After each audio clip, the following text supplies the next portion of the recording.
Welcome to my channel on the best of fantasy. Today, I'm going to be talking about The Dark Tower, Book 7 of The Dark Tower by Stephen King. And this will be completely spoiler-free. I will also be having a spoiler-filled chat on Sunday, December 11. It's going to be a live stream. And included in this chat will be my ka-tet, which will consist of Mike from Mike's Book Reviews, Sarah from Sarah Reads, Chaz from Bookish Chaz, and Ursi from Cersei's Booked. So we are going to have a palaver on all 7, or even, well, if you count and win through the keyhole, all 8 books of the Dark Tower series. Completely filled with spoilers for all of you Dark Tower fans. We might begin with a non-spoiler assessment of the series, but we will get into those spoilers soon after that. And I am just incredibly excited for this chat. That is where I will reveal many of my thoughts about specific events in Book 7 of the Dark Tower series, The Dark Tower. But for now, I just want to give you my non-spoiler assessment of this incredible finish to what is undoubtedly the weirdest and one of the most cool fantasy, if I can call it that, fantasy series I have ever read. This has been an incredible journey. I am so blown away by everything about this series, but having gotten to that Dark Tower after this epic quest, having reached that Dark Tower, I feel like the secrets of the universe are open to me now. Or something of that nature. But it is a monumental series. I've already said that it's in my top 10, and at the end of it, it's firmly in my top 10. It is probably even vying for a space in the top 5, even. Who knows? That would be a tough one for me to figure out. But easily top 10 of my series of all time. I absolutely loved it. I've been remarking all along, because I've been informed by fans of the series and Stephen King that a lot of people don't love the ending, especially the last 2 books of the Dark Tower series. I'm firmly in the camp of those who love the ending. I'm absolutely a fan of what Stephen King was bold enough to do, to try to do. Even the attempt has my admiration. What he was doing, especially in Song of Susanna and in The Dark Tower, Book 7, I am in admiration of what he was just attempting, and I think he pulled off something rather magnificent in the process. And I am referring in some ways to, without any spoilers here, but I'll be talking about it when we do the spoiler-filled chat, but what I'm referring to is essentially what is called metafiction. There's a metafictional element to the Dark Tower series, which I love. And by the way, Stephen King objects to the word metafiction. He thinks it's a little bit snobby. I'm not sure about that. I think enough people know what metafiction means nowadays, so that it's not necessarily a snobby word to use. At least that's how I feel. But yeah, I feel like he pulls off something pretty cool with these metafictional elements in the Dark Tower series. And it's very much part of his world building.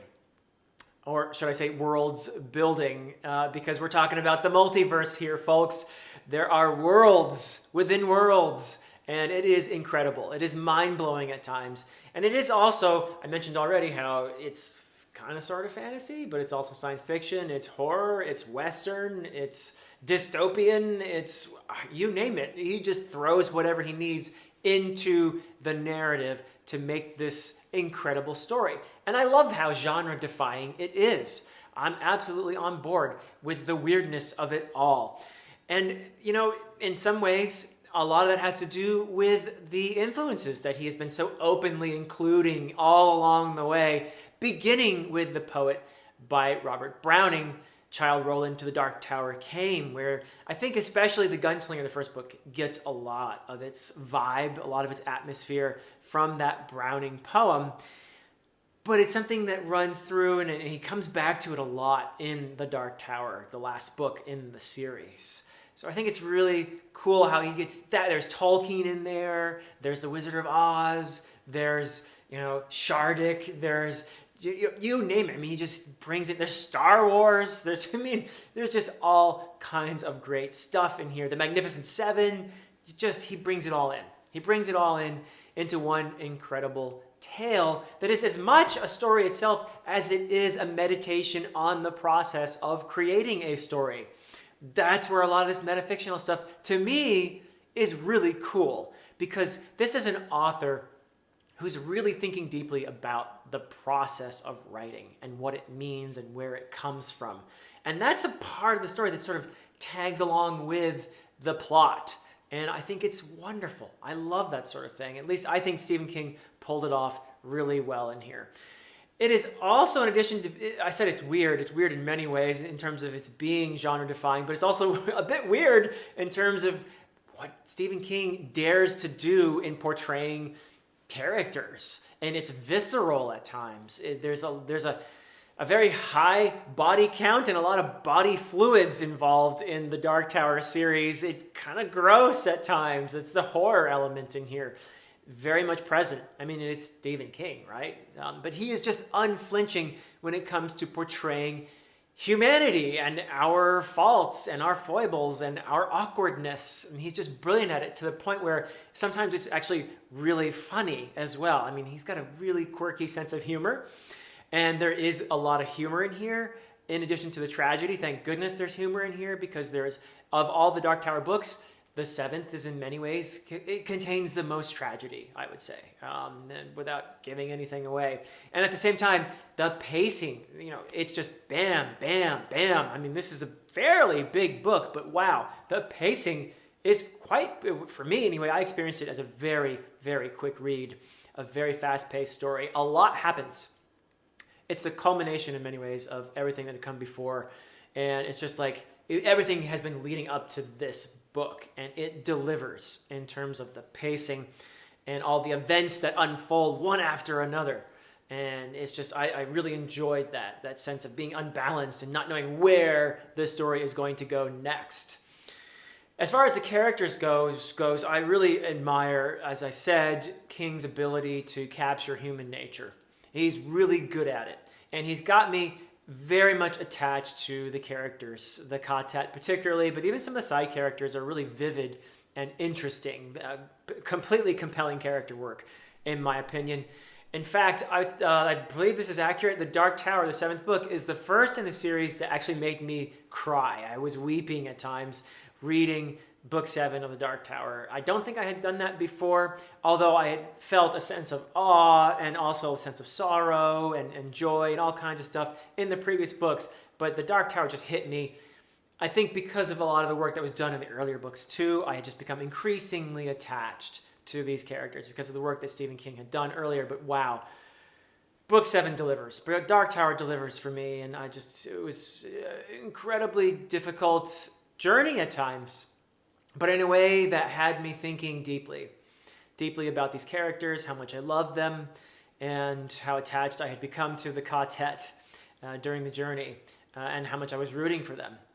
And he does a great job not only with characters, but with symbolism. This is a story, entire series that is rich with symbols that are complex and suggestive. Like a good author, a great author, knows that you don't just make a symbol mean one thing. That's allegory. To me, that's a lot less interesting than a rich, complex symbol that is suggestive of many things, that leaves space for the reader to imbue the symbol with meaning. And King does that over and over again with symbols like the Dark Tower itself.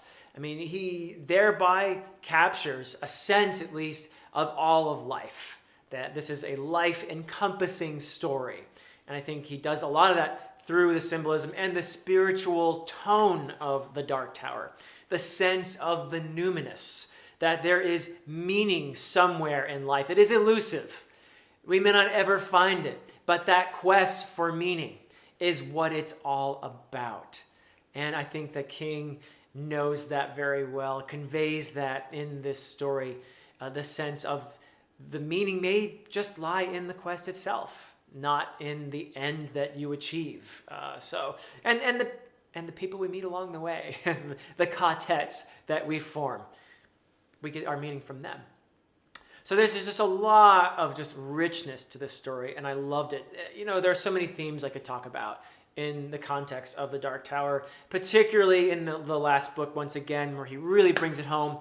There's people, how we tend to carry on, and it's our passivity and our willful ignorance that allows the crazies, the evil people to do things that we shouldn't allow them to do, right? So, I thought many times, he doesn't directly address this in the series at all, but I thought about climate change as I was reading some of these passages where you have people just allowing bad stuff to happen because they're being passive and they're lazy and willfully ignorant.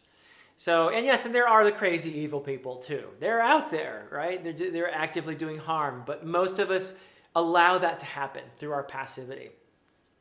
And speaking of crazy evil people, there's ambition. There's, huge ambition. Not everybody who's ambitious, obviously, is evil. In fact, some of the very most dear characters in the story are actually, ambition is at the heart of who they are. And I think you all know who I mean when I say that. So ambition is something, on the scale of Ahab in Moby Dick, okay? King captures the notion of ambition and what it can do to a person. How it is not just a motivation, but an obsession that takes over. He does a brilliant job of this. There's friendship and found family. That we keep using this ka-tet term here, and every King reader knows just how many connotations that particular phrase has, ka-tet. It's rich. It reverberates. It captures the wonderful quality of friendship that you have with a close group of people, people that you understand with just a look, an exchanged look. There's even sometimes no need for words, with people that you trust on that level. And trust is another huge theme in this book, in the Dark Tower. Fate, Ka itself. I mentioned the sense of the numinous, right? The sense of the spiritual in here. Ka is a thing that runs through this story from beginning to end. And it is the weave of this story, right? It is the thread that this story is woven from. And there is, speaking of that, the creation of meaning, how we create meaning. And this is on many levels, how we create meaning in our lives, but how an author as a creator makes meaning in a story. The act of writing itself is something that King is deeply interested in. And it's not just about the inspiration, there's also anxiety and, thoughts about where stories come from. So this is just a packed book. I could go on and on. Hopefully we'll get a sense of these themes and so much more when we have our palaver discussing all the books of the Dark Tower with spoilers and everything else. Once again, that is going to be on Sunday, December 11th. It'll be a live stream, so there'll be space for people to leave comments as we have our discussion. I'm very excited for it. Look out for the announcement, and until next time.